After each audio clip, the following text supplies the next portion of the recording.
Hello दोस्त। तो कैसे हैं आप? तो आइए आज हम पढ़ेंगे स्प्रिंग बोर्ड एकेडमी का जो आरएस का फाउंडेशन बैच है ना, जो जिसमें जो इकोनॉमिक्स है, भारतीय इकोनॉमिक्स विजय सियाल सर की है ना। तो आज हम पढ़ेंगे इनके बारे में, ठीक है। ये बुक है अच्छी सी, तो उसको बाय कर रखे तो ठीक है। तो आइए आज स्टार्ट करते हैं इसको पढ़ना।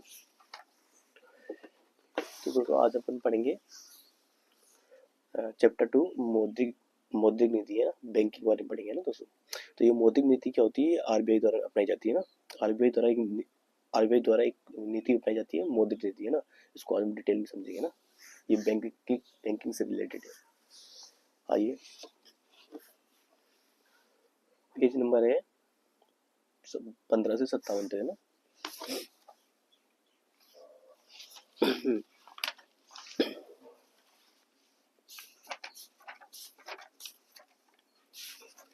हम्म,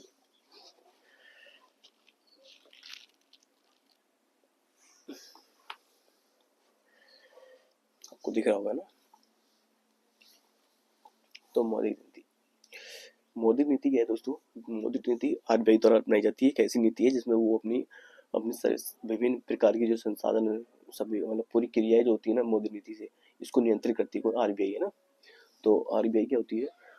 आरबीआई के अंतर्गत कौन कौन सी चीजें आती है ना, तो अपन अब समझेंगे इनके बारे में ना। ये जो भी लिखा है ना आपको, तो अपन पढ़ेंगे। सबसे पहले हम पढ़ेंगे बैंक के बारे में ना, कि बैंकिंग क्या है ना। तो बैंकिंग के लिए आइए, सबसे पहले मैं आपको ये चीज समझाता हूँ, ये टर्म पूरा समझाता हूँ, ये क्या लिखा हुआ है इसमें यहाँ पर है ना। तो ये देखो, मान लो कोई व्यक्ति है ना, कोई व्यक्ति है जिस कोई व्यक्ति है ना, क्या है? व्यक्ति है जो कि बैंक खोलना चाहता है ना। बैंक खोलना चाहता है, बैंक खोलना चाहता है। अब वो बैंक खोलेगा तो इसमें क्या लगाएगा? पूंजी लगाएगा। इसमें क्या लगाएगा? पूंजी लगाएगा ना। पूंजी मतलब पहले अगर कोई व्यक्ति अगर बैंक खोलना चाहता है तो सबसे पहले वो क्या लगाएगा? सबसे पहले तो वो बैंक के अंदर पैसे लगाएगा ना, तभी तो वो बैंक खोल पाएगा। तो मान लो उसके पास 2 करोड़ रुपए है ना। 2 करोड़ रुपए में उसने अपना एक बैंक खोल लिया ना। अगर बैंक खोला है तो बैंक खोलने के लिए क्या करना पड़ेगा? अब अगर बैंक उनसे खोला है तो उस पर क्या करेगा? लोगों को क्या देगा? ऋण देगा है ना। जैसे मान लो 10% का ऋण दे दिया ना। ऋण देता है किसको? लोगों को, जनता को क्या देता है? 10% का ऋण देता है जनता को है ना। जनता को ऋण देता है। और अगर वो बैंक खोला है तो मान लो किसी के पास, किसी जनता के पास, किसी व्यक्ति के पास बहुत सारा पैसा है ना। किसी व्यक्ति के पास बहुत सारा पैसा है और वो चाहता है कि वो इस बैंक में लगाना है ना। घर में पड़े हुए हैं फालतू में, तो आप जानते हैं एफडी कराते हैं लोग। एफडी है ना। तो अगर एफडी करा रहे, मान लो उसके पास, इसके पास है 2,000 रुपये ना। तो वो 2,000 रुपये हैं तो वो सोच रहा है कि भाई मैं तो एफडी करा लूंगा इस पे। तो इस व्यक्ति को ना, जिसने अपनी बैंक खोली है, तो ये इसको क्या करेगा? जब ये एफडी कराएगा ना तो उसको बदले के अंदर कितना? 3% का क्या देगा? वो देगा, एफडी देगा। मतलब 3% का मतलब है, अगर मान लो उसने 2,000 रुपये लगाए हैं तो 2,000 का 3% लगा के इसको इसमें जोड़ करके फिर जो राशि इसको देना है ना, 2,000 के बाद जितनी भी 2500 आती है तो वो 2500 उसको वापस रिटर्न देगा। समझ रहे हो? तो ये होता है ना। तो अब ये मान लो 3% तो उसकी 3% तो ये व्यक्ति 3% तो उसको क्या दे रहा है? एफडी दे रहा है। और ये 10% जनता को दे रहा है ना। अब मान लो ये 10% दे रहा है। अब मान लो कि अब ये जो जनता है ना, अब जो ये मान लो ये व्यक्ति है ना, जिस बैंक में बहुत सारे कर्मचारी भी काम करते होंगे ना, तो ये व्यक्ति अपना लाभ जानना चाहता है कि मेरा लाभ कितना है, मैंने बैंक तो खोल ली, उनको कितना लाभ हो रहा है। तो लाभ कमाने के लिए सबसे पहले वो क्या करेगा? अपनी जो बैंक के अंदर जो कर्मचारी है ना, जो काम वाम कर रहे हैं, पहले जो उनकी जिनको जिनको सैलरी देता है उनको पहले हटाएगा ना। तो मान लो ये किसी बैंक के अंदर ना 10 कर्मचारी बैठते हैं, सबको ना 10-10 रुपये देते हैं। तो मान लो उसका जितना भी परसेंटेज है ना, ये जहाँ जितना मान लो उसके पूरे कर्मचारी को जो रुपये देता है ना, मान लो 5% है ना। 5% पूरा पूरा बैंक चलाने में, बैंक की बिजली बिजली है ना, खर्चा वर्चा सब मिला के कितना आ रहा है? 5% खर्चा आ रहा है इसका। तो अब वो क्या करेगा? जो 5% खर्चा है ना, तो वो क्या करेगा? वो जो 10% है ना, 10% है, तो 10% में क्या करेगा वो? तो 10%, तो अब क्या करेगा वो? जो ये 10% ना जो जनता को दिया है ना, अब इसमें से वो क्या करेगा? पहले तो वो एफडी जितना वो देता है ना, 3% जो जनता को वापस देता है पहले वो घटा देगा ना। तो इसमें से हम मान लो 10 में से 3 घटाएंगे तो कितना आ गया? 7। तो 7 जो परसेंट है ना, अब इसको पता क्या बोलेंगे? इसको अपना बोलेंगे मार्जिन है ना। अब इसका ये प्रॉफिट नहीं है दोस्तों है ना। तो ये प्रॉफिट ना होकर के इसका क्या है? मार्जिन है। अब वो क्या करेगा? इस मार्जिन में से ना, मार्जिन में से जो सेठ ने जो बैंक की है, बैंक के जो कर्मचारी है उनको वो पैसे भी देगा वापस, है ना, इनमें से। तो वो क्या करेगा, ये क्या करेगा, जो 7% ना, ये इसी क्या आ गई, तो वो क्या करेगा, लाभ कमाने के लिए, लाभ करने के लिए क्या करेगा, लाभ, इसको मार्जिन कहते हैं, जो उससे आया ना वापस, इसको मार्जिन कहते हैं। तो लाभ में से क्या करेगा, वो मार्जिन को ना, मार्जिन को माइनस कर देगा अपनी कॉस्ट से, जितना उसने लगाया था ना शुरुआत में, जो लागत लगाई थी, जितनी उसकी लागत है ना उसमें, इसमें जो बैंक में से देता है ना, उसमें जब वो घटा देगा इस मार्जिन को, तो उसको जो लाभ मिलेगा उसका क्या हुआ, शुद्ध लाभ होगा इसका, है ना, उसका लाभ होगा, जो खुद का लाभ होगा ना। तो आइए स्टार्ट करते हैं, मतलब आगे समझते हैं इसको। देखो दोस्तों, सबसे पहले यार शुरू करने के लिए सबसे पहले एक मालिक आएगा, ठीक है, वो अपनी पूंजी लगाएगा इस बैंक के अंदर। इस बैंक में कितना पूंजी लगाएगा, वो जो पूंजी लगाएगा ना, वो क्या करेगा, इससे क्या, जैसे जनता को कितना देगा, 10% का लोन देगा, ऋण देता है कितना, 10% का, बदले में वो जनता क्या करेगी, इसको ब्याज देगी, है ना। मान लो उसने, जनता ने 25,000 रुपये लिए, तो उसको बाद में जो भी जनता देगी 30,000 रुपये की देगी, 40,000 रुपये देगी ना, ब्याज सहित, है ना। तो ब्याज देगी, 10 से कितना देता है, 10 से 15% देता है। और जो जमा होती है डिमांड डिपॉजिट, यानी एफडी कराते हैं, जो जमा कराते हैं, तो वो कितने, 3 से 5% वो जमा कराते हैं, जिसमें ये बैंक है ना, ये व्यक्ति है जो बैंक को वापस कितना देगा, 3 से 5% जनता को वापस देगी, जो एफडी कराते हैं ना। तो फिर क्या करते हैं, ये जो एफडी है ना, 3 से 5% है, ये जो 10% है, ये 10 में से 5%, यानी कि जो मार्जिन निकालना है ना, अगर मार्जिन निकालना है तो उसमें क्या है, 10 में से क्या करेंगे अपन, 3% को माइनस कर देंगे, 10 में से 3% मार्जिन करेंगे, तो ये कितना बचा, 7%। तो 7% जो है ना, इसमें क्या है, जो बैंक के कर्मचारी उनको भी पैसे देने हैं वापस, है ना। तो इसमें बैंक के एम्प्लॉय जो को पेमेंट भी देना होता है ना, देना होता है, तो 7% में से। अब जो 7% है इसको मार्जिन कहते हैं ना, 7% को मार्जिन कहते हैं। तो इसमें देखो, वसूला गया ब्याज, चुकाया गया ब्याज, है ना, जो वसूला गया ब्याज है ना, वो फिर चुकाया गया ब्याज, तो वसूला गया ब्याज कौन सा है, ये ना, चुकाया गया जो ब्याज है ना, चुका जो वसूला गया ब्याज, चुकाया गया ब्याज है ना, इन दोनों से जब माइनस करोगे 7% मार्जिन आता है, ठीक है। और लाभ आता है, बस मार्जिन में से ना माइनस का कॉस्ट कर देंगे, जितने भी उसने शुरुआत में दिया था ना, तो उसकी जितनी भी बैंक में लागत थी उसमें से इसको माइनस कर देंगे, जितनी भी इसकी बैंक में जो लागत थी ना, जिसमें टोटल जितनी, उसमें से माइनस कर, मार्जिन को माइनस कर देंगे, है ना। तो इसका क्या निकल जाएगा, लाभ निकल जाएगा ना। तो ये हम पढ़ते हैं, बैंक की जमाएं, देयता या देनदारी, इसको लायबिलिटीज कहते हैं। लायबिलिटीज क्या होती हैं, जो व्यक्ति, जैसे मान लो किसी व्यक्ति ने लोन लिया, ठीक है, 10,000 का, अब 10,000 का लिया है, उसको देना कितना है, अब उसको वापस देना है, ये 10,000, मान लो इस व्यक्ति ने कितना लिया था, 25,000 लिया था ना, तो इस 25,000 को वापस कितना देगा, इस व्यक्ति को, जो बैंक के जो व्यक्ति है ना, इसको जो बैंक है इसमें वो वापस कितना देगा, तो उसकी, तो ये जितना भी देगा 30 से 40,000 रुपये देगा, तो उसकी देयता आएंगी कितनी है, इसने 25,000 लगाई थी, उसको 40,000 दे रहा है, तो समझ रहे हो, उसमें यानी कि 15,000 उसको और देगा, इसकी लायबिलिटीज है। अब जितना और बैंक से लोन लेगा, मान लो उसने 25,000 का तो ले रखा है, इसने बोला भैया और दे दो, लोन दे दो ना, तो मान लो इसने ना 30 या 50,000 का और लोन ले लिया, फिर उसको क्या है, उसको और ब्याज देना पड़ेगा, 50,000 का जो ब्याज है ना, 10% निकालोगे तो ब्याज 50,000 में जोड़ दोगे ना, फिर उसकी कितनी ब्याज होगी, यानी पहले का तो लोन चल ही रहा था ना, 25,000 का, 25,000 जो लिया था उसको, जो देने दे, अब और भी लोन देना पड़ेगा, यानी और भी ब्याज देना पड़ेगा ना वापस, तो उसकी देयता क्या बढ़ती जा रही है, देयता क्या बढ़ती जा रही है ना। तो बैंक की जो देयता होती है ना, वो क्या है, देयता कहलाती है। देयता कौन होता है, जो देने वाला व्यक्ति होता है ना, जो ब्याज देता है, उसको क्या बोलते हैं, देयता बोलते हैं ना। इसको इंग्लिश में क्या कहते हैं, लायबिलिटीज कहते हैं ना। अब बैंक के द्वारा दिए गए ऋण या परिसंपत्ति को एसेट कहते हैं ना, यानी बैंक के द्वारा दिए गए जो ऋण होते हैं ना, यानी कि जो उसने ऋण दिया है, जिसको वापस जो ब्याज मिलेगा ना व्यक्ति को ना, जो बैंक का जो व्यक्ति है ना, जो बैंक, जिसकी बैंक है, उसको जब वापस जो ब्याज मिलता है ना, उसको क्या बोलते हैं, परिसंपत्ति की, क्योंकि वो अपना क्या एसेट ले रखा है ना, उसकी ये परिसंपत्ति होती है। कि भाई मुझे ना, अगर मान लो 25,000 को व्यक्ति को लोन दिया था ना, तो वो मुझे 40,000 देगी, तो जो 40,000 देगा ना मुझे, पूरा पूरा का पूरा जो 40,000 रुपये वापस देगा, है ना, ब्याज सहित देगा, उसकी क्या है, परिसंपत्ति है, यानी उसका खुद का हक है, हक उसमें, ठीक, परिसंपत्ति 1,000 देगा ना, उसकी क्या है, परिसंपत्ति है इसकी, है ना। तो अब बैंक की जमाएं, जो बैंक में जमाएं होती है ना, ये जो जमाएं होती है बैंक की जो जमाएं होती है, वो दो भागों में बांटी जा सकती है ना। मान लो कोई व्यक्ति आएगा, तो कोई व्यक्ति आएगा, वो क्या है, जमा कराएगा ना, तो जमाएं क्या होती है, दो प्रकार की होती है। आइए अब दो प्रकार की जमाएं देख लेते हैं, कौन कौन सी होती है ना। तो चालू खाता और बचत खाता। चालू खाता क्या होता है, जिसमें बैंक में 1 करोड़, जैसे मान लो, ये जो चालू खाता होता है, मान लो, जैसे मान लो कि इसको करंट अकाउंट भी कहते हैं, और जो जो बचत का उसको सेविंग अकाउंट भी कहते हैं। ये क्या होता है, चालू खाता क्या होता है, देखो चालू खाता क्या होता है, जो जो करंट अकाउंट होता है ना, ये दो जो जमाएं होती है ना, जो जमाएं होती है वो दो भागों में बांटी जाती है, ठीक है। जो ये करंट होती है ना, जो ये करंट होती है, ये क्या होती है, ये देखो। तो जो मेरा कोई जो कोई होते हैं ना, बड़े बड़े बिजनेसमैन होते हैं, वो लोग क्या करंट अकाउंट खुलाते हैं। क्यों खुलाते हैं करंट अकाउंट? ताकि मान लो, जैसे मान लो उन्होंने कोई जैसे उनको 2 लाख का बिजनेस किया एक दिन के अंदर उन्होंने क्या 2 लाख का बिजनेस किया एक दिन के अंदर, 2 लाख का बिजनेस किया एक दिन के अंदर।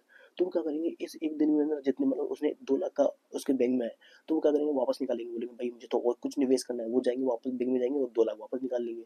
तो बैंक के पास तो रहा ही नहीं, वो एक दिन में उसी दिन 2 लाख रुपए आए, उसी दिन वापस निकाल लिया। तो बैंक के पास तो मतलब बैंक के पास तो 2 करोड़ रुपए आए नहीं, तो इसको बोलते हैं करंट, यानी कि तुरंत करंट में क्या है, करंट में निकाल लो तुम तुरंत, इसलिए इसको बोलते हैं करंट अकाउंट, क्या करंट खाता है ना। और दूसरा क्या होता है, दूसरा सेविंग अकाउंट यानी कि बचत खाता है ना। ये क्या होता है, इसमें मान लो जो कोई व्यक्ति है ना, वो किसी से कोई मतलब कोई कंपनी में काम करता है और उसको हर महीने सैलरी मिलती है, हर महीने मान लो 20,000 रुपये सैलरी मिलती है ना। किसी कंपनी में काम करता है और 20 महीने का हर महीने का उसको सैलरी मिलती है। तो वो जो सैलरी मिल रही है ना, तो जो सैलरी मिली है, अब वो ये तो नहीं है वो तुरंत निकाल लेगा अपनी, नहीं वो कम 15 20 दिन 25 दिन यानी एक महीने तक उसको रोजाना आएंगे, रोजाना तक खर्च करेगा ना, पड़े रहेंगे, तो उसको बोलते हैं सेविंग के। और इसी पे ब्याज जो बैंक होती है ना वो लोन देती है, बोलती है भाई ये तो भरोसेमंद आदमी है ना, इस पे हम लोन भी दे सकते हैं। बैंक खुद कहती है भाई ये तो भाई 20,000 रुपये का अकाउंट में पड़े हुए, निकाल भी नहीं रहा, तो निकाल भी नहीं रहा है ना, तो इसको हम लोन दे सकते हैं। परंतु जो करंट अकाउंट है ना, इसमें बोलेगा भाई ये तो तुरंत निकाल लेता है, इसको क्या भरोसा है, इसको लोन नहीं देते, बैंक वाले इस पे लोन नहीं देते इन लोगों को, है ना। तो जो चालू खाता होता है ना, बैंक में 1 करोड़ आए, मालिक ने उसी टाइम यानी कि उसी टाइम वापस केस में निकाल लिया, इसको बोलते हैं करंट अकाउंट, ठीक है, समझिए। ये व्यवसाय जो व्यवसायी के द्वारा खुलवाया जाता है ना, जो व्यवसाय होता है ना, जो जमींदार वो होते हैं, बड़े बड़े मालिक होते हैं ना कंपनी के, ये व्यवसायी के द्वारा खुलवाया जाता है। इस पर किसी प्रकार का इस पर किसी भी प्रकार का ब्याज नहीं दिया जाता है ना। तो इस पर किसी भी प्रकार का ब्याज नहीं दिया जाता है। क्यों नहीं दिया जाता, क्योंकि तुरंत निकाल लेते हैं, क्या करेंगे देकर के इनको। और बचत खाता क्या होता है, सेविंग अकाउंट, ये आम आदमी के द्वारा खुलवाया जाता है ना। ये आम आदमी जो होते हैं ना, जो सैलरी खाते हैं वो उनके द्वारा खुलवाया जाता है। और इस सैलरी महीने में एक बार आती है, वो निकाल लेते हैं कंपनी से ना। तो वो ये इस पर ब्याज दिया जाता है, इस पर कंपनी ब्याज देती है, क्योंकि उनको पता है कि पूरे महीने 20,000 रुपये उसके अकाउंट में पड़े रहेंगे ना, तो उस पर ब्याज दिया जाता है।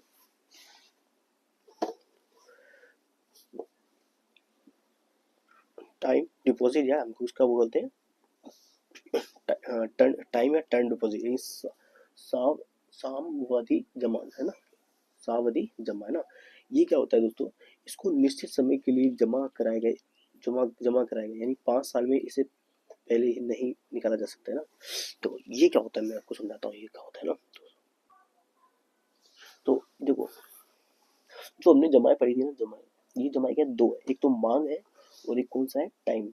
टाइम या टर्म डिपॉजिट बोलते हैं ना, जो टाइम है टाइम डिपॉजिट भी कहते हैं ना। तो इसी में आते हैं एफडी, आते हैं ना एफडी, और होता है आरडी, ये दोनों आते हैं ना। अब देखो इसको जो ये है ना, ये एक निश्चित समय के लिए इसमें बैंक में जो लगाए जाते हैं ना, निश्चित समय के लिए पैसे लगाए जाते हैं, उसको फिर एफडी वापस मिलता है ना, वही एफडी, ये तो वही है ना। तो इसको भी दो प्रकार के खाते होते हैं, इनमें भी दो प्रकार के, कौन से होते हैं आइए समझते हैं। फिक्स डिपॉजिट और रिकरिंग डिपॉजिट यानी आरडी है ना। ये क्या होता है, फिक्स डिपॉजिट, एफडी, जिसको हम एफडी भी कहते हैं ना, फिक्स डिपॉजिट। इसमें क्या होता है, मान लो कोई व्यक्ति, आप जानते होंगे ना, ज़्यादा नहीं समझा होगा आपको। तो इसमें क्या होता है, इसमें धन एक बार जमा कराया जाता है और एक निश्चित समय के बाद धन निकाला जाता है ना। इस पर बैंक के द्वारा सर्वाधिक ब्याज दिया जाता है। देखो मैं कोई व्यक्ति है ना, कोई व्यक्ति, अब उसने अगर मान लो एफडी कराया है ना, एफडी कराया है उसने, मान लो उसके पास ना बैंक में, उसके पास ना घर में ना बहुत सारे, मान लो कि 10,000 रुपये पड़े हुए हैं ना, 10,000 रुपये पड़े हुए हैं, उसने क्या किया, उसको एफडी करा दिया 10,000 का, इसको बोलेगा 3% का ब्याज, 3% का ब्याज मिल गया। लेकिन बैंक वाले ने कहा कि भाई ये जो 3% का आपको ब्याज दे रहे हैं ना, ये हम आपको ना 2 साल के बाद ही आप इसमें 10,000 ना वापस निकाल सकते हैं पूरे, उससे पहले अगर आपने निकाला तो हम आपको नहीं, इसमें कोई ब्याज नहीं देंगे, समझ लो। तो ये एफडी का मतलब यही होता है, इससे पहले आप नहीं निकाल सकते इसमें से, है ना, 2 साल के अंदर आप इसमें से पैसे नहीं निकाल सकते, क्योंकि उसने ना निश्चित कर दिया है।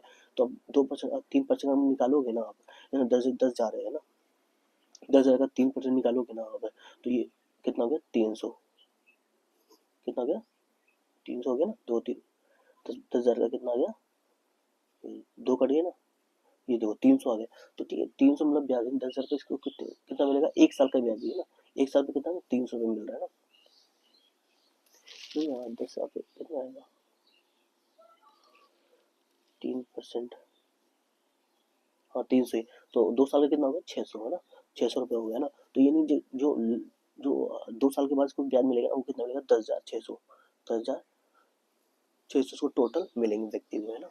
तो ये लेकिन बैंक बोलता है मैं आपको ये दे तो दूंगा, लेकिन क्या है, मैं 3 साल के, अगर तुम 3 साल 2 साल के अंदर अगर तुमने ये 10,000 रुपये निकाले तो आपको एफडी नहीं दिया जाएगा ना, मतलब देते नहीं है, इसमें पहले से ना वो करवा लेते हैं ना, तो ये होती है एफडी, इसको क्या बोलते हैं, इसको तो एफडी कहते हैं ना।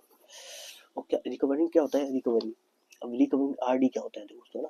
तो ये आरडी क्या होता है, मान लो जैसे कि आपने 10 साल के लिए क्या किया, 10 साल के लिए आपने क्या किया, लगाया ना, ओके 10 साल के लिए पैसा लगाया, मतलब अब मतलब आपके पास इतने पैसे नहीं है ना, लेकिन आप एफडी कराना चाहते हैं ना, तो आप बोले मैं चलो मैंने एक निश्चित समय दे दिया कि 10 साल के लिए मैंने लगा दिया है, पैसा लगा दिया है, ठीक है। तो 10 यार 1 मिनट दोस्तों में हेल राउंड रहा है, हाँ। तो ये क्या करते हैं, ये 10 साल के लिए लगा दिया है ना। अभी लोग क्या करते हैं, वो बोलते हैं भाई मेरे पास इतने पैसे नहीं है, 10,000 रुपये नहीं है, मैं इसको क्या टुकड़ों में बैठूंगा, जैसे हर हर महीने ना मैं आपको 2,000 रुपये दे दूंगा, ऐसे है ना, हर 5 महीने में आपके 10,000 हो जाएंगे है ना। तो ये कहता है ना, तो इस पे क्या है, वो फिर बैंक वाले मान जाते हैं, ठीक है भाई इसमें अगर आप धीरे धीरे कर देना दे दो, कोई बात नहीं, इस पे आरडी देते हैं, आरडी जो इसको 3% जो भी 5% देते हैं आरडी, ठीक है। इसको क्या है, मतलब थोड़े थोड़े समय के लिए इसको दिया जाता है ना आरडी, आरडी मतलब ये होता है आई समझते, इसमें धन एक बार में जमा कराया जाता है और एक निश्चित समय के बाद धन को निकाल लिया जाता है ना। इस पर बैंक द्वारा सर्वाधिक ब्याज दिया जाता है ना। इसमें धन इसमें धन बार बार जमा कराए जाते हैं, यानी कि हर 10 साल के लिए निश्चित कर दिया गया, हर साल में दो हजार रुपये दे रहे हैं ना फिर, तो 10 साल के लिए दल के हर साल में थोड़े थोड़े पैसे जमा कराए जाते हैं ना, धन बार बार में जमा कराए जाते हैं, एक निश्चित समय के बाद निकाला जाता है ना, दोनों में ये निश्चित समय के लिए निकाला जाता है।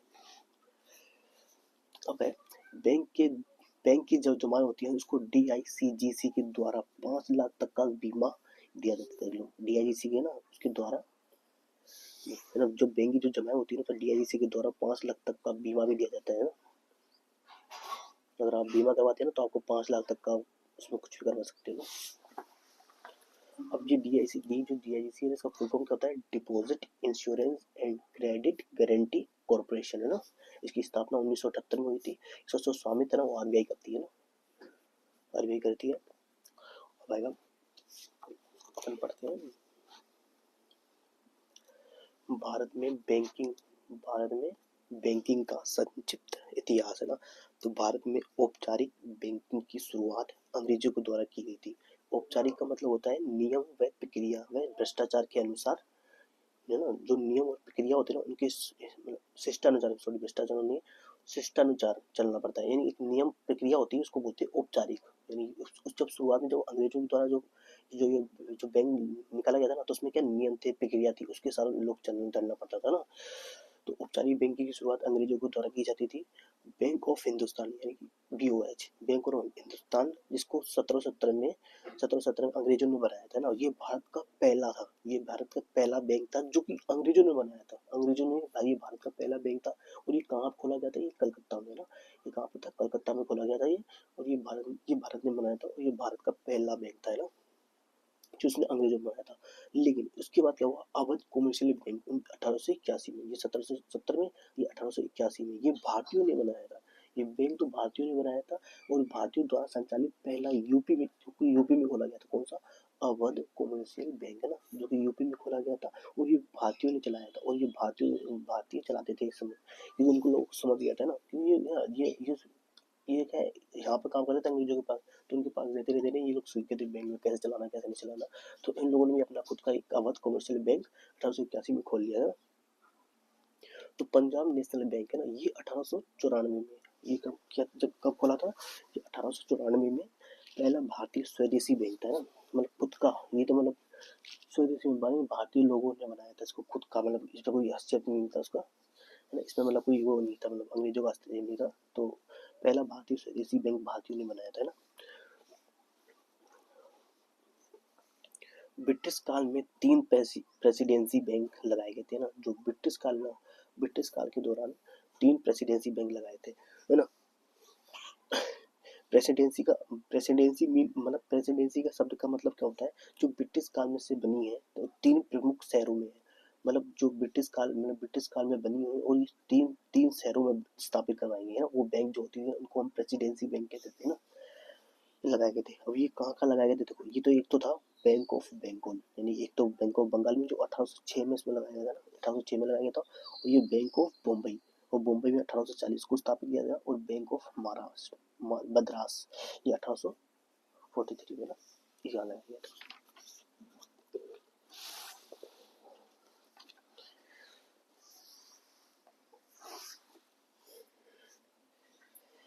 इन तीन बैंकों का विलय 1921 में है ना, इन तीन बैंकों का विलय 1921 में 1921 में किया गया था। इनका नाम इंपीरियल बैंक ऑफ इंडिया रखा गया ना, कौन सा, इंपीरियल बैंक ऑफ इंडिया रख दिया गया, और 1 जुलाई 1955 को इंपीरियल बैंक ऑफ राष्ट्रीयकरण कर दिया गया है ना, इंपीरियल बैंक का राष्ट्रीयकरण कर दिया गया था उसको 1 जुलाई 1955 को, है ना। ये सरकारी नियंत्रण में हुआ, मतलब राष्ट्रीयकरण का मतलब क्या होता है, जो सरकार के नियंत्रण में हो जाता है ना, उसको बोलते हैं, जो सरकार के नियंत्रण में आ गया, तो मतलब कौन सा राष्ट्रीयकरण, राष्ट्रीयकरण का मतलब क्या होता है, जो सरकार के नियंत्रण में आ गया। इसका नाम बदल कर स्टेट बैंक, जो एसबीआई रख दिया था, इसका नाम बदलकर स्टेट बैंक ऑफ इंडिया यानी एसबीआई कर दिया गया था ना। तो अपन जानते हैं ना एसबीआई का पूरा नाम क्या है, जानते हो, स्टेट बैंक का पूरा नाम क्या है, imperial bank of India, imperial bank of India. तो इसके लिए एसबीआई अधिनियम पारित किया गया। उस समय उसका स्वामित्व आरबीआई के पास था, यानी कि आरबीआई के स्वामित्व नहीं, आरबीआई के नियंत्रण में था ये ना, एसबीआई है ना।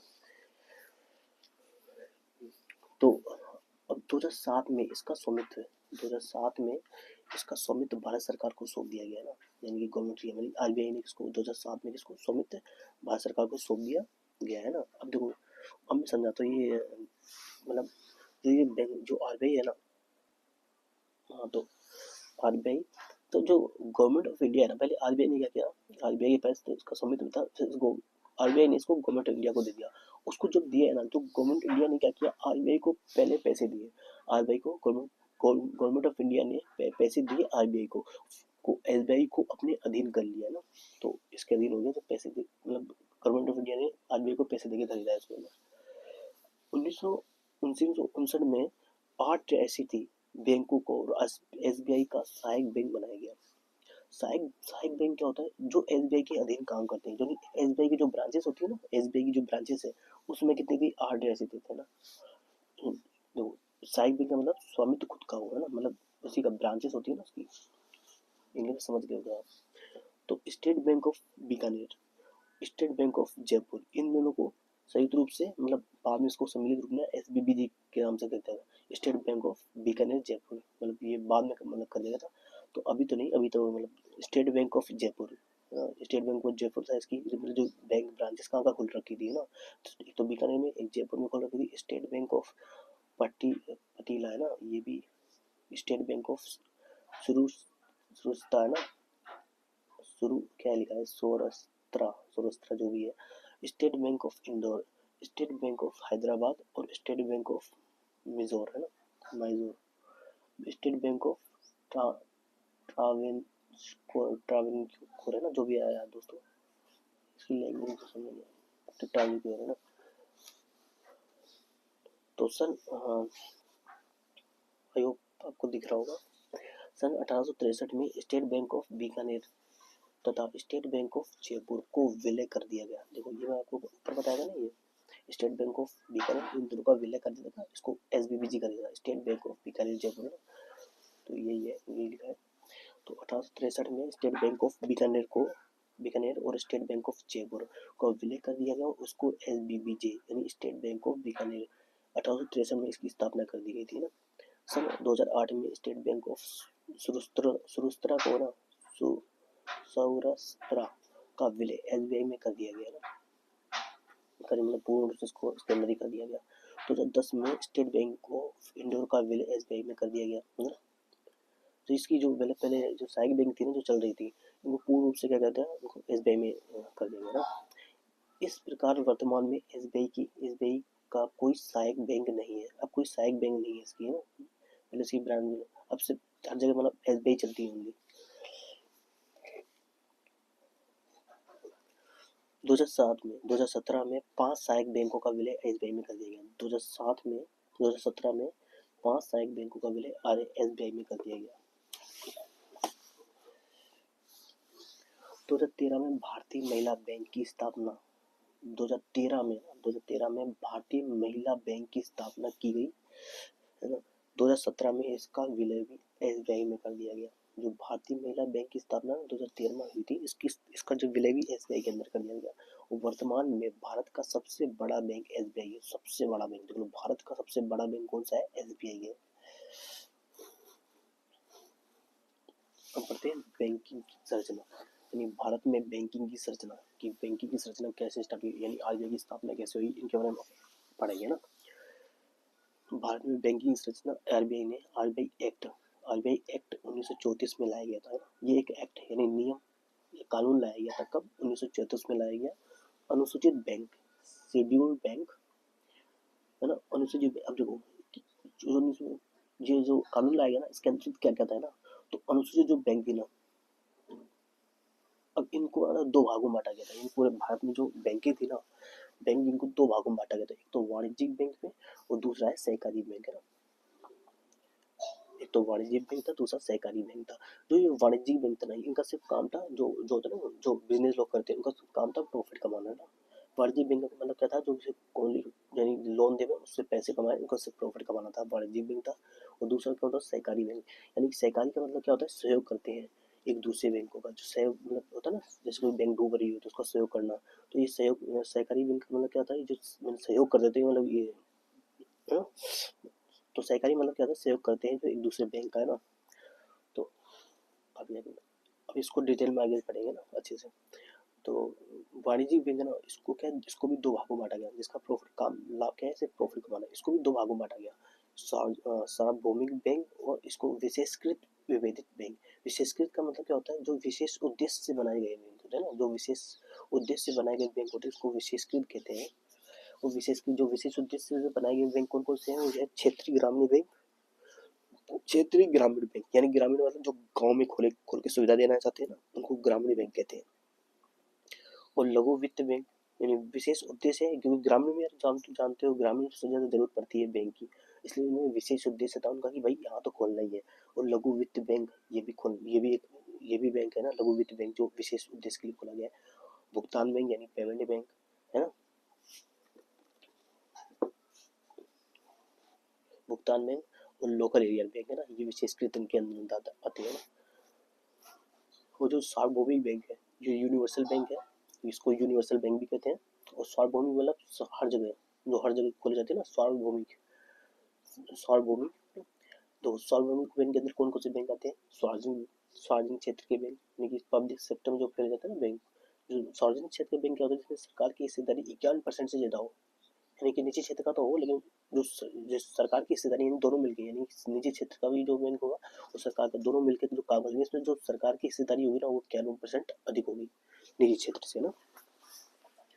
तो सार्वजनिक बैंक क्षेत्र के बैंक इनको कहते हैं। और जो निजी क्षेत्र के बैंक होते हैं, निजी बैंक होते हैं, वो निजी क्षेत्र का अधिकार होता है। निजी बैंक में किसका? निजी क्षेत्र का अधिकार होता है। इस वाणिज्यिक बैंक के अंदर ही आ रहे हैं सारे। तो ये विदेशी बैंक भी किसका है? सार्वभौमिक बैंक का हिस्सा है ना, निजी विदेशी बैंक। इसको फॉरेन बैंक भी कहते हैं ना। अच्छे से पढ़ेंगे अभी डिटेल में होगी। तो अब आएगा सहकारी बैंक को भी दो भागों में, शहरी बैंक और राज्य सहकारी बैंक, है ना।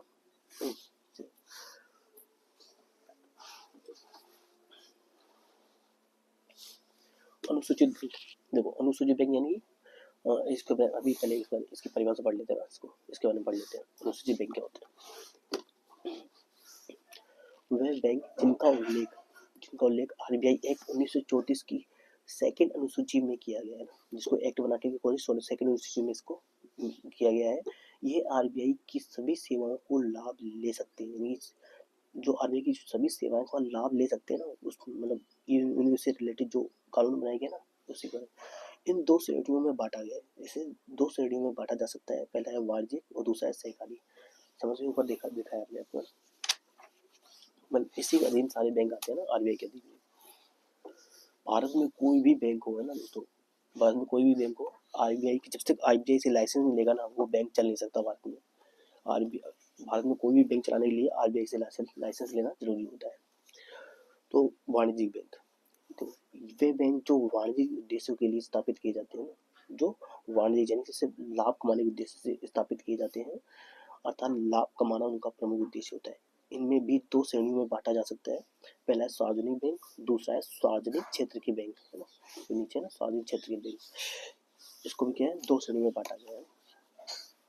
वह बैंक जो सभी प्रकार की बैंकिंग सेवाएं उपलब्ध करवाते हैं, सभी प्रकार की बैंकिंग सेवाएं जैसे जमा स्वीकार करना, है ना, एफडी, ऋण देना, भुगतान सेवा करना, ठीक है, ये सारी किस्म आती है सार्वभौमिक बैंक है, सभी के लिए, सार्वजनिक सभी के लिए जो सुविधा खोल दी जाती है, उपलब्ध होती है। इन्हें भी, यानी जो सार्वजनिक, इन्हें भी तीन श्रेणियों में बांटा जा सकता है। कौन कौन सी श्रेणियां हैं? सॉरी, उस टाइम जो अब वाणिज्यिक बैंक था, उसमें जो सार्वजनिक बैंक है और दूसरा आगे आएगा ना, दूसरा कौन सा है?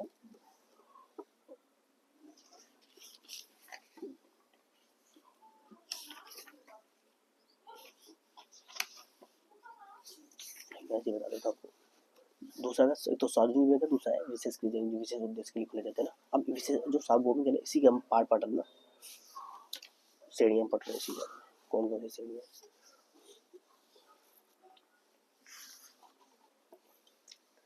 इन्हें भी तीन श्रेणियों में बांटा जा सकता है। सार्वजनिक क्षेत्र के बैंक, सार्वजनिक क्षेत्र के बैंक, सार्वजनिक समझ गए, सार्वजनिक पब्लिक सेक्टर के जो बैंक होते हैं। ऐसे कौन कौन से बैंक होते हैं देखो बताओ। वे बैंक जो जिनकी सरकार में हिस्सेदारी 51% से अधिक हो, जिन सरकार की हिस्सेदारी कितना हो, 51% से अधिक हो, इन्हें प्रचलित रूप से सरकारी बैंक भी कहा जाता है। क्योंकि भाई इसमें सबसे ज्यादा हिस्सेदारी किसकी? सरकार की। इसको क्या प्रचलित रूप से, यानी प्रचलित रूप से चले, समान रूप से लोगों में इस्तेमाल करते हैं, लोकप्रिय है। प्रचलित का मतलब क्या होता है? जो सामान्य रूप से लोग इस्तेमाल करते हैं और लोकप्रिय है, तो इसमें क्या लोकप्रिय है, वह बैंक है ना। तो सरकारी बैंक भी चलाते हैं, सरकारी बैंक भी कहते हैं इसको, है ना, इसी को ना। वर्तमान में सार्वजनिक क्षेत्र के बैंक की संख्या 12 है। जो सार्वजनिक बैंक है इनकी संख्या कितनी है? 12 है वर्तमान में। और इसकी जो अध्यक्ष है ना, जो इसको अध्यक्ष ही नियुक्त है, बैंक बोर्ड ब्यूरो द्वारा किया जाता है। जिसमें एसबीआई जो है ना, एसबीआई प्लस 11 राष्ट्रीयकृत बैंक है शामिल है। जिसमें एसबीआई है उसमें 11 राष्ट्रीयकृत बैंक है ना। नोट, भारत में बैंकों का राष्ट्रीयकरण 2 चरणों में हुआ है ना। बैंकों का जो राष्ट्रीयकरण है ना, वो 2 चरणों में हुआ है। कौन कौन से चरण में हुआ था? एक बार तो सबसे पहले 1969 में हुआ है, फिर दूसरा 1980 में हुआ है। 1960 में जब इंदिरा गांधी की सरकार थी ना, जो भारत का राष्ट्रीयकरण 2 भागों में किया गया है, तो किसने किया था? जब इंदिरा गांधी की सरकार थी ना, उस टाइम ना इंदिरा गांधी के समय ये दोनों, मतलब ये जो दोनों हुए हैं ना राष्ट्रीयकरण हुए, जो इंदिरा गांधी के समय हुए हैं, तो एक तो 1969 में 14 बड़े बैंकों का राष्ट्रीयकरण किया गया था, 14 बड़े बैंकों का राष्ट्रीयकरण किया गया था ना, कहते 1969 में। याद रखना दोस्तों, बहुत इंपॉर्टेंट है, डेट भी बहुत इंपॉर्टेंट है। 550 करोड़ से अधिक पूंजी वाले बैंकों का राष्ट्रीयकरण किया गया। यानी जब ये 14 बड़े बैंकों का राष्ट्रीयकरण किया गया, तो उन्होंने ये कहा कि भाई जो भी बैंक है जिनके पास पूंजी 50 करोड़ से अधिक है, वो इस बैंक में, इसका बैंक राष्ट्रीयकरण हो जाएगा, मतलब सरकार के नियंत्रण में आ जाएगा ये बैंक, है ना। तो ऐसे सिस्टम में ना, उस समय जितने भी बैंक थे ना, जिसका 50 करोड़ से अधिक पूंजी है, उन बैंकों का राष्ट्रीयकरण कर दिया गया। अब 1980 में 6 बड़े बैंकों का राष्ट्रीयकरण किया गया। जो 1980 में 6 बड़े बैंकों का राष्ट्रीयकरण किया गया था, जब 1980 की बारी आई ना, तो उसमें 6 बैंकों का राष्ट्रीयकरण किया गया, जिसके पास 200 करोड़ से अधिक संपत्ति थी ना, जिस बैंक के पास 200 करोड़ से अधिक पूंजी वाले बैंक थे, है ना, उनका राष्ट्रीयकरण किया गया। तो बैंकों के राष्ट्रीयकरण का मुख्य उद्देश्य भारत में बैंकिंग सेवाओं का विस्तार करना तथा वित्तीय समावेशन को बढ़ावा देना था। सार्वजनिक क्षेत्र के बैंकों का आपस में विलय किया गया, जिसके कारण उनकी संख्याएं कम हो गई। विलय करने के बाद तो कम ही हो जाएंगे ना यार। बैंकों का विलय है ना, न्यू इंडिया बैंक जो 1983 का विलय पंजाब नेशनल बैंक में कर दिया गया है ना। 1993 में इसका जो विलय ना पंजाब नेशनल बैंक पीएनबी में कर दिया गया ना। और 2019 में देना बैंक, जो देना बैंक था 2019 में, देना बैंक और जो विजया बैंक था, इन दोनों का जो इन दोनों का जो विलय है ना बैंक ऑफ बड़ौदा में है ना, जो आज हम बैंक ऑफ बड़ौदा में तो हर किसी का खाता होगा आज भी। तो इन दोनों को जो बैंक होगा ना बैंक ऑफ बड़ौदा में कर दिया गया। और जो थर्ड लार्जेस्ट बैंक है जो भारत का, ये जो बैंक ऑफ बड़ौदा है ना, ये भारत का कौन सा है, तीसरा सबसे बड़ा बैंक है। कौन सा, बैंक ऑफ बड़ौदा। तो थर्ड लार्जेस्ट बैंक है जो भारत का। 2020 में ओरिएंटल बैंक ऑफ कॉमर्स, 2020 में ना जो ओरिएंटल बैंक ऑफ कॉमर्स है और जो यूनाइटेड बैंक ऑफ इंडिया है ना, इसका जो विलय ना पीएनबी में कर दिया गया, पंजाब नेशनल बैंक में कर दिया गया। कौन सा, न्यू इंडिया को भी न्यू इंडिया बैंक, इस तरह में इसको भी पंजाब नेशनल बैंक में कर दिया गया। तो जो 20 में ओरिएंटल बैंक ऑफ कॉमर्स और यूनाइटेड बैंक ऑफ इंडिया, इसका भी पीएनबी में। जो पीएनबी है ना, ये भारत का दूसरा सबसे बड़ा बैंक है। ये भारत का दूसरा सबसे बड़ा बैंक है। और यूनाइटेड बैंक ऑफ इंडिया जो 2020 में 2020 में 2020 में सिंडिकेट बैंक का विलय है ना कनाडा बैंक में कर दिया गया था। 2020 में जो सिंडिकेट बैंक है ना उसका विलय कैनरा बैंक में कर दिया गया था। और जो कैनरा बैंक है ना, ये भारत का फोर्थ लार्जेस्ट बैंक है। भारत को कौन सा फोर्थ लार्जेस्ट बैंक है।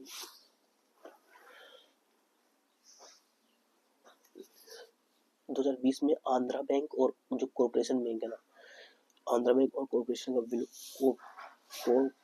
बैंक का विलय यूनियन बैंक ऑफ इंडिया में, जो यूनियन बैंक ऑफ इंडिया ना, इसके अंदर इन दोनों का विलय कर दिया गया। 2020 में इलाहाबाद बैंक का विलय इंडियन बैंक में कर दिया गया। जो इलाहाबाद बैंक है ना उसका विलय इंडियन बैंक में कर दिया गया।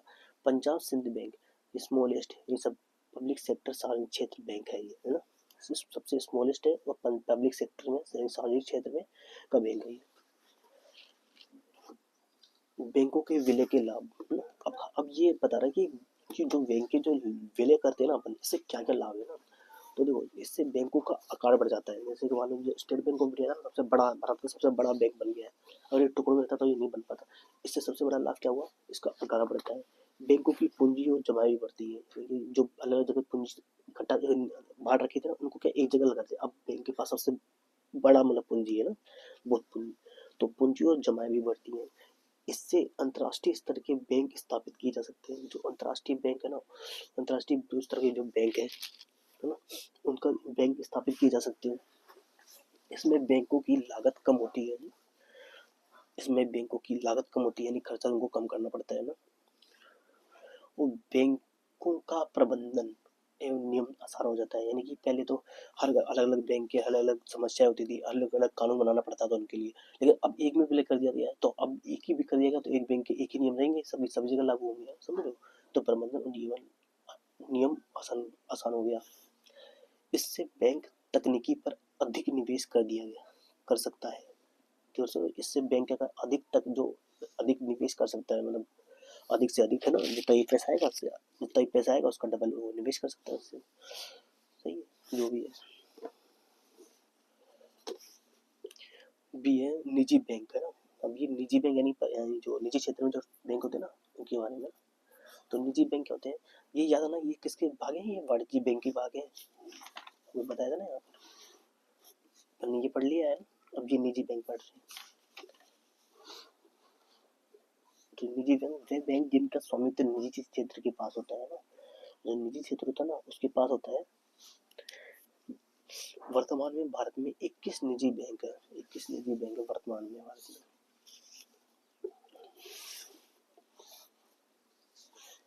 निजी बैंक को आरबीआई के द्वारा लाइसेंस दिया जाता है।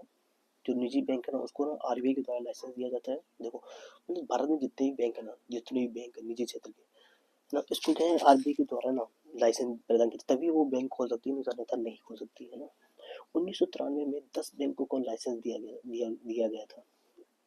1993 में 10 बैंकों को लाइसेंस दिया गया था, ऐसे निजी क्षेत्र में। निजी क्षेत्र के बैंक थे ना, उनको ऐसे 1993 में 10 बैंकों का लाइसेंस दिया गया था। 2001 में 2 बैंकों का लाइसेंस दिया गया। 2001 में 2 बैंकों का लाइसेंस दिया गया था ऐसे निजी क्षेत्र के।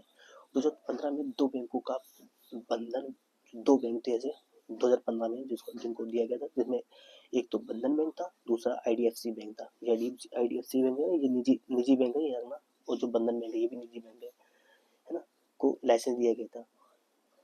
इसका मतलब वर्तमान में नाम क्या है, वर्तमान में फर्स्ट वर्तमान में नाम है इसका, है ना, IFC बैंक। चलिए छोड़ो इसको। तो ना, तो प्रबंधन बैंक और IFC बैंक को लाइसेंस दिया गया था उसमें 2015 में, 2 बैंक थे ये।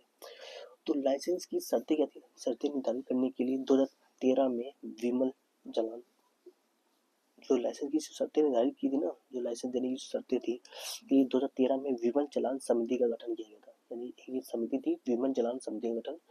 इसके माध्यम से इसने क्या किया था, शर्तें लागू की थी कि भाई किस किस बैंकों को लाइसेंस दिया जा सकता है। तो ये किसने, कौन समिति आई थी इसके लिए? इसके लिए आई थी विमल जालान समिति का समिति, है ना।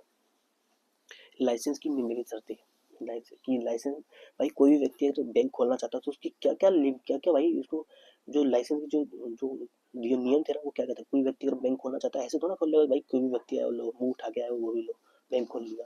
तो उसके लिए उसने शर्तें लगाई, और शर्तें क्या क्या थी देखो। अगर इसने बोला कि न्यूनतम, अगर कोई भी बैंक, अगर कोई व्यक्ति अगर बैंक खोलना चाहता है तो न्यूनतम पूंजी 500 करोड़ उसके उसके अकाउंट में होना चाहिए, उसके अकाउंट में होना चाहिए 500 करोड़। न्यूनतम पूंजी कितना चाहिए? 500 करोड़ होना चाहिए। और वर्तमान में इसे 1000 करोड़ कर दिया गया है ना। वर्तमान में किसके कितना? 1000 करोड़। जिस भी व्यक्ति के पास 1000 करोड़ है वही बैंक हो सकता है, अन्यथा नहीं। 500 में भैया अंबानी जी तो खोल ही सकते हैं आराम से। तो बैंकिंग क्षेत्र का अनुभव 10 वर्षों का होना चाहिए ना। ऐसा नहीं है कि भाई कोई भी व्यक्ति आया, ये लो भाई, वो भाई ये लो भाई, मेरे पास 2 करोड़ 2000 रुपए है मेरे पास, मैं बैंक खोलना चाहता हूँ, ऐसे नहीं। बैंकिंग खोलने के लिए इसको क्या है, बैंकिंग क्षेत्र का अनुभव 10 वर्ष में, यानी कि उसमें बैंक में काम किया हो या उसमें बैंक है ना 10 वर्षों का और अनुभव होना चाहिए उस बैंक के अंदर, है ना। वही इस बंदे वही पहली कंडीशन तो ये। फिर दूसरी क्या है, 25% शाखाएं ऐसी जगह खोलनी पड़ेंगी जहाँ पहले कोई बैंक नहीं है, जैसे ग्रामीण क्षेत्र। अब ग्रामीण क्षेत्र में, ग्रामीण छोटे में क्या है, 25% ऐसे क्षेत्र, मतलब 25% उसकी ऐसी शाखाएं, यानी जैसे मान तुमने बैंक खोली है ना SBI, तो SBI को क्या करना पड़ेगा, अपनी अपनी ब्रांचेस है ना, ऐसी ऐसी है ना, ऐसे 10 25% यानी जो अपने है ना 25% मतलब जो भी बैंक है ना वहाँ पे खोलनी पड़ेंगी। तो ग्रामीण क्षेत्र में इसको ना 25% शाखा है, 25% शाखा है ना, उसको क्या करना पड़ेगा ग्रामीण क्षेत्र में, यानी कि जैसे आप शहर में खोल रहे हो ना 100%, तो 100% का 25% आपको ग्रामीण क्षेत्र में भी खोलना पड़ेगा, समझ रहे हो। तो अगर 25% आपने खोलेंगे तभी बैंक को लाइसेंस दिया जाएगा। अब 2016 में RBI ने ऑन टॉप लाइसेंस की व्यवस्था शुरू की, जिसके तहत किसी भी समय लाइसेंस के लिए आवेदन कर दिया जा सकता है। ये 2016 से हुआ, 2016 से RBI ने ऑन टैप लाइसेंस की व्यवस्था शुरू की, जिसको कभी भी लाइसेंस को ना किसी समय लाइसेंस के लिए आवेदन कर सकते हैं आप। पहले एक निश्चित समय था, लेकिन आप ये कभी भी समय के लिए आवेदन कर सकते हैं। 3 है विदेशी बैंक। अब ये विदेशी बैंक है, विदेशी बैंक वे बैंक जिनका स्वामित्व किसी विदेशी संस्था के पास होता है। स्वामित्व का मतलब क्या होता है, किसी भी चीज का वो मालिक हो। स्वामित्व यानी हम स्वामित्व हैं अपने किसी भी चीज के, है ना। तो स्वामित्व का मतलब क्या होता है, किसी भी चीज का वो मालिक हो ना। ऐसे बैंक भारत में अपनी शाखाएं खोल सकते हैं इसके लिए RBI की अनुमति जरूरी है। देखो अनुमति जरूरी है भाई, जरूरी है, इसके बिना नहीं खोल सकते हैं। मेरी सीविंग समझ गए ना। वे बैंक जिनका स्वामित्व किसी विदेशी संस्था, मतलब कोई विदेशी संस्था है ना उसके पास हो उसका स्वामित्व, वो विदेशी बैंक कहलाएंगे। सिंपल सी बात है ना। और और ऐसे बैंक को, जो ऐसे बैंक है ना विदेशी बैंक, इनको खोलने के लिए भारत में अपनी शाखाएं खोल सकते हैं। मतलब ऐसे जो विदेशी बैंक है वो भारत में शाखाएं खोल सकते हैं। इसके लिए RBI की अनुमति चाहिए। ऐसा नहीं कोई भी अगर मान लो कोई बाहर का व्यक्ति आ गया उसने तो भाई बैंक खोल दिया आगे, वो पूछा ही नहीं किसी से, समझ रहे हो। उसके लिए RBI से अनुमति लेनी पड़ेगी। वर्तमान में 45 ऐसे बैंक भारत में कार्य कर रहे हैं ना, जो ऐसे ना विदेशी बैंक। वर्तमान में कितने हैं? 45 ऐसे बैंक है, 45 ऐसे बैंक है जो भारत में कार्य कर रहे हैं। जैसे सिटी बैंक है, एक HSBC है ना, ये सिटी बैंक HSBC उदाहरण के लिए। विशेषकृत बैंक आगे ना, दूसरा अपन पढ़ा था ना, तो दूसरा कौन सा है? विशेषकृत बैंक। विशेषकृत समझिए ना, विशेषकृत बैंक कौन सा है? जैसे क्षेत्रीय ग्रामीण बैंक, लघु वित्तीय और भुगतान बैंक, अब इनके बारे में पढ़ेंगे।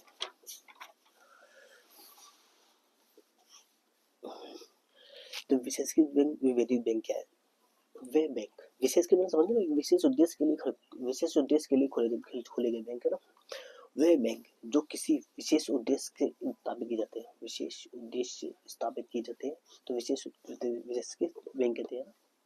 जैसे जैसे कि एग्जाम्पल में क्षेत्रीय ग्रामीण बैंक है ना। अब क्षेत्रीय ग्रामीण बैंक के बारे में पढ़ते हैं, क्या है क्षेत्रीय ग्रामीण, इसको क्या बोलते हैं, आरआरबी होते हैं, यानी कि रीजनल रूरल बैंक। क्या है, रीजनल रूरल बैंक है ना। वो तो दिख नहीं रहा क्या आपको,